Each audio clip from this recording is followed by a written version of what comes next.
Beleza. No último estudo a gente falou sobre .NET, plataforma .NET, sobre uma linguagem orientada a objetos. A gente falou sobre CLI, que ele pega as aplicações escritas de alto níveis, que podem ser executadas em outras plataformas. A gente falou da CLR, que é o coração, a máquina virtual, o ambiente de execução. CLS das regras, CTS, tipos de dados, BCL da biblioteca. Enfim, a gente falou sobre várias coisas. E aí, uma das coisas que a gente falou é sobre essa linguagem, VBNet, uma linguagem totalmente orientada a objetos. Hoje a gente vai entender o que é essa linguagem. Beleza? Então, vamos lá.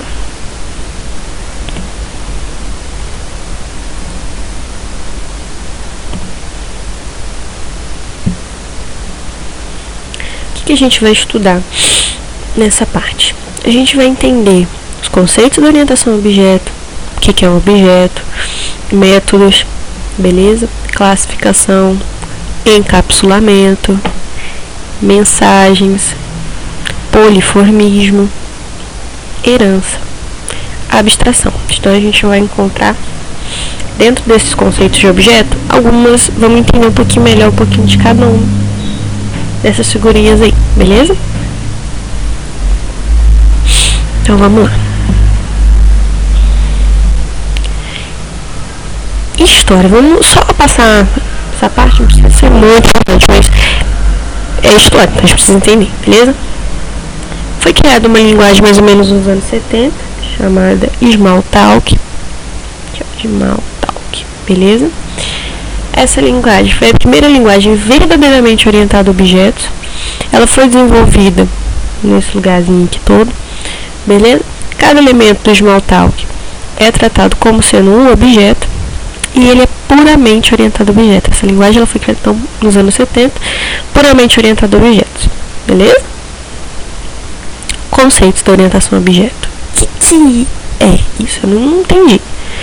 Beleza, orientação a objetos, ela significa você organizar o mundo real como uma coleção de coisas que vão incorporar uma estrutura de dados, que são essas propriedades, e um conjunto de operações, os métodos que manipulam estes dados. Não entendeu? Então vamos explicar melhor.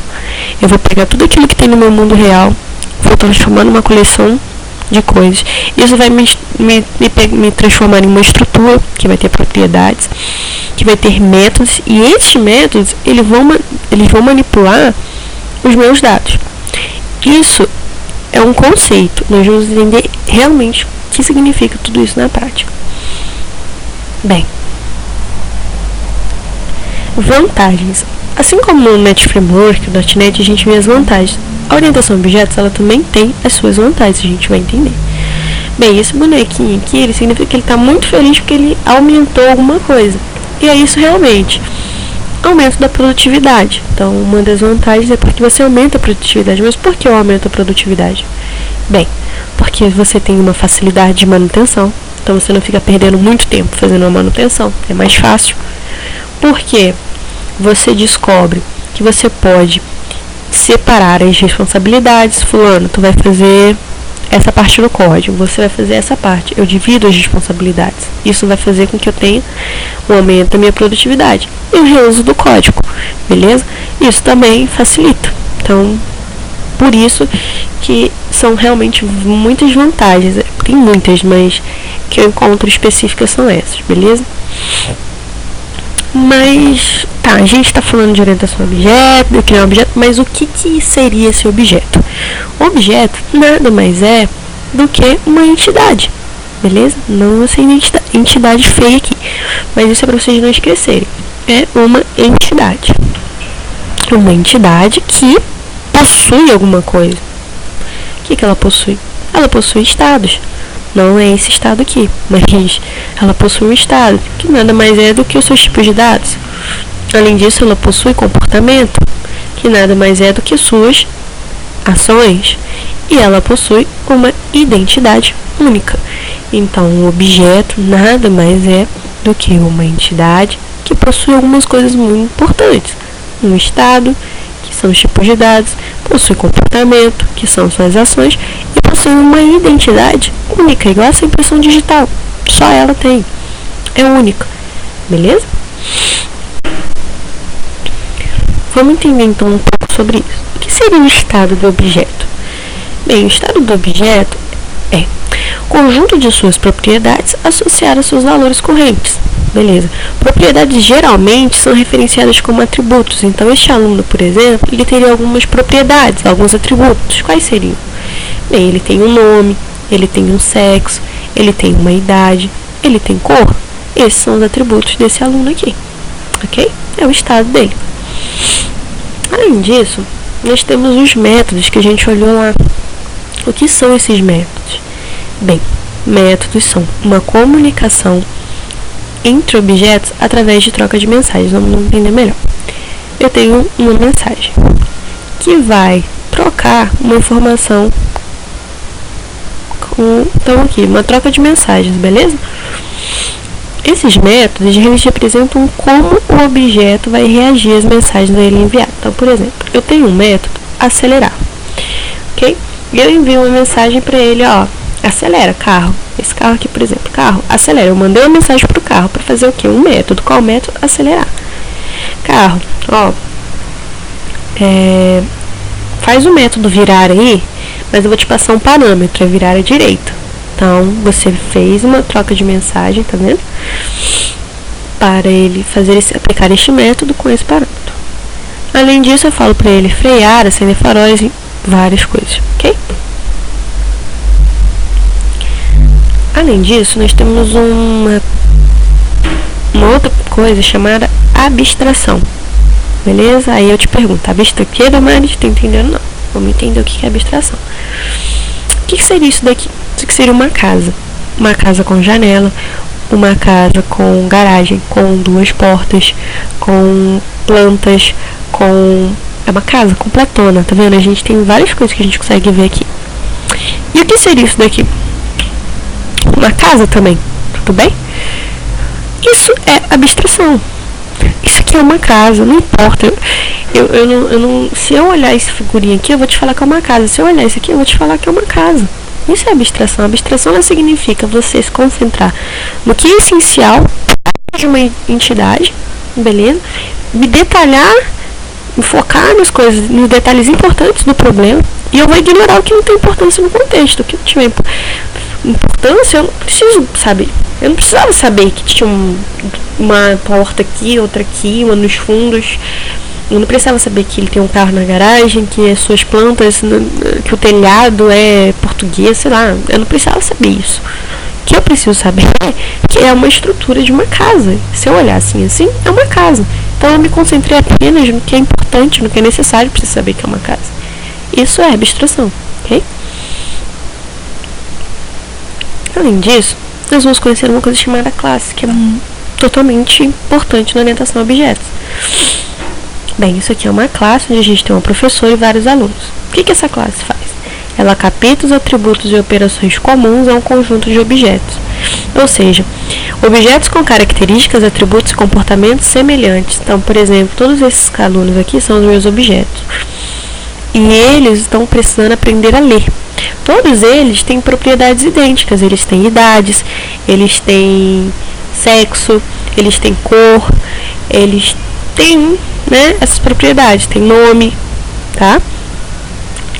E todos eles querem aprender a ler. Então, o que eu fiz? Todos os alunos que querem aprender a ler, eu vou colocar eles dentro dessa classe aqui, ok? Além disso, como eu falei, né, atributos semelhantes. Além disso, vocês já podem olhar aqui, por exemplo, essa forminha. Isso é uma classe. Classe é estrutura, beleza? Pode ser que depois que eu fizer todas essas forminhas aqui, eu pinte esse de verde, esse de amarelo, e eles vão ter algumas coisas diferentes. Mas a estrutura que eles foram feitas é a mesma, beleza? Uma estrutura aqui diferente dessa, mas isso não deixa de ser uma classe. É uma estrutura, é um modelo, é um protótipo, ok? Instância. O que é isso, Damares? Beleza. Essa moça aqui, ela tá fazendo um bolo, beleza? Ela tá aqui no... Vamos considerar que essa forminha que ela tá fazendo aqui é a classe, tá? Tá vazia. Ela põe o leite, ela põe o ovo e ela tá fazendo o que neste momento? Ela tá criando o bolo dela. Ela tá fazendo a criação do objeto dela. Isso é instanciar, beleza? Enquanto uma classe é um modelo abstrato, ou seja, dentro de uma forma vazia, você passa a mão, não tem nada ali, mas é uma estrutura, é um modelo, mas não tem nada. Uma instância, ela representa um objeto concreto desta classe, beleza?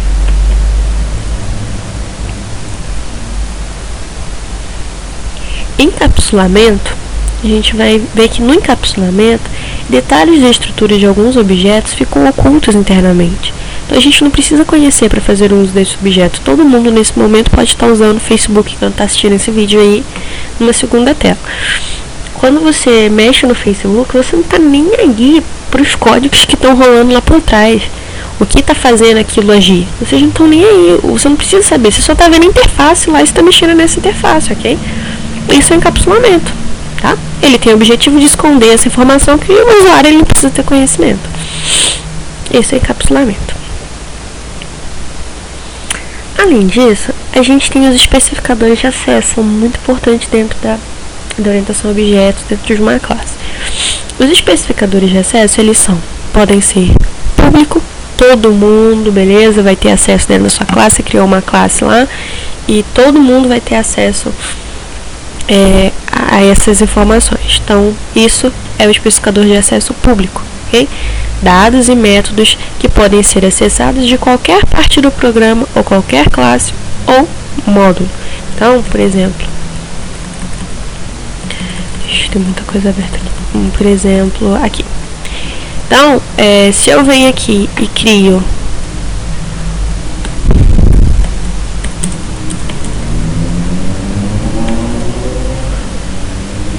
beleza? E depois eu venho aqui e crio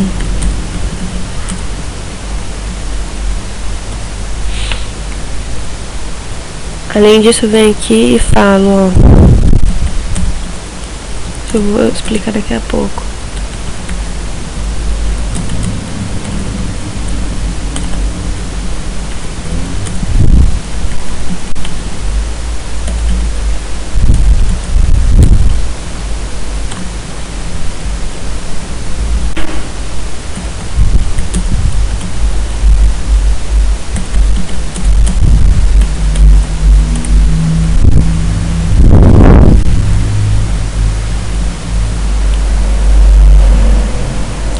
Tudo errado, né? Beleza, então, por exemplo, se eu crio uma classe carro e ele está com especificador de acesso público, essa classe aqui que eu criei também, ela vai ter acesso. Todo mundo que está lá, tá vendo? Dentro do módulo vai ter acesso. Todo mundo que está numa subclasse, numa classe, vai ter acesso. Então, é um acesso geralzão, público inteiro. Eu botei aquela fotinha lá extremamente para isso, para você saber que é o público, todo mundo vai ter acesso dentro da classe. Então, meus métodos podem ser acessados por qualquer parte. Aquele que quando eu falei acelerar lá, todo mundo pode acelerar, todo mundo pode ver, todo mundo pode ter acesso a isso, beleza? E a gente tem o extremo. Esse aqui é o extremo, é o 880. E nós temos o acesso privado. No acesso privado, os dados e métodos eles só podem ser acessados dentro do objeto classe. Então, nesse caso, só quem está dentro dessa classe vai poder acessar a velocidade. Esse cara aqui, ele já não pode acessar essa velocidade. Ele não tem acesso a isso, ok? Totalmente fechado para ele. E nós temos o acesso protegido. Os dados e métodos são acessados apenas dentro do próprio objeto da classe e pelas subclasses derivadas da classe onde eles são definidos. Não entendi. Se eu falo que esta classe aqui, se eu falo, olha, essa classe aqui que herdou, que veio herdando tudo dessa classe aqui, ela vai poder acessar essas informações. Eu estou protegido, mas eu conseguiria chamar aqui, por exemplo, essa function aqui, esse meu método aqui. Eu poderia chamar ele dentro dessa classe. Ela teria acesso. Se fosse privado, nem essa aqui teria acesso, tá? Mas nesse caso ela teria acesso. Esses são os especificadores de acesso, beleza?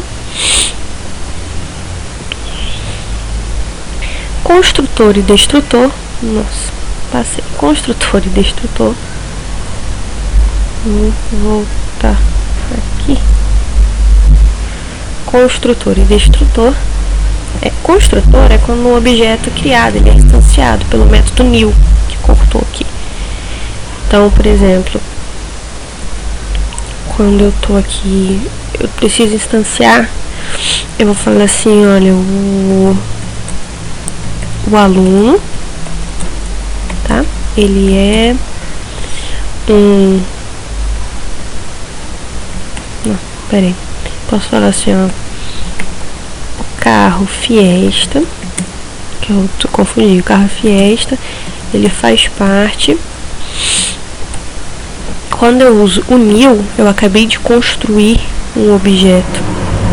Então ele está construindo. Esse aqui é o construtor, ó. Beleza? Estou instanciando. Beleza?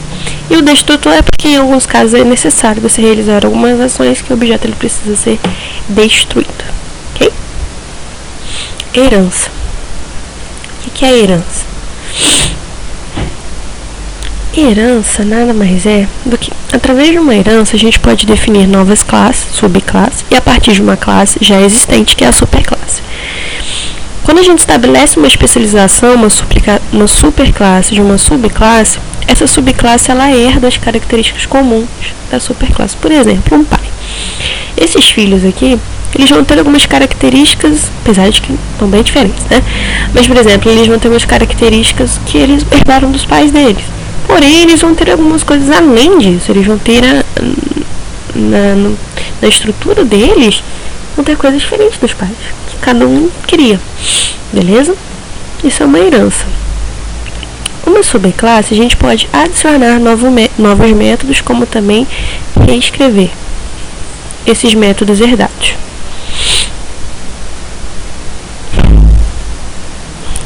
Então, vamos só para a gente entender melhor. Por exemplo, eu criei uma classe carro, essa seria a minha super classe. E aí depois eu criei uma Fórmula 1, essa seria a minha subclasse. Quando eu usei aqui o inherit, eu acabei de falar que essa Fórmula 1, ela vai herdar tudo que está aqui dentro dessa classe carro, dessa superclasse. E além disso, eu falei assim, olha,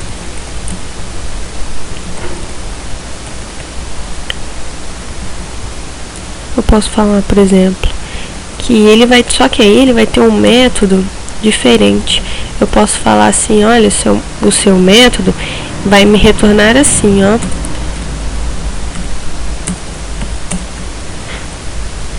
Mais 5, porque ele corre mais. Então, por exemplo, eu falei que ele herdou tudo. Vocês viram que eu não precisei declarar essa propriedade de velocidade de novo. Ele já puxou automático daqui e eu tô com protect que ele puxou. Então, a gente acaba de ver que eu estando no protect, uma subclasse conseguiu acessar. Eu consegui ver, tá aqui a minha velocidade. Porém, além dela ter tudo isso que o carro já tem, ela vai fazer uma coisa diferente. Ela vai acelerar maior, porque ele é um carro muito mais forte. Então, isso que ocorreu aqui se chama de generalização. É quando você tem uma subclasse que vai herdar tudo isso aqui e vira uma subclasse. Beleza? Além disso, a gente tem algo chamado polimorfismo e poliformismo. Beleza? Polimorfismo e poliformismo é a mesma coisa. Nada mais é do que, por exemplo, eu tenho um cachorro. O cachorro, ele late, beleza? O gato, ele mia.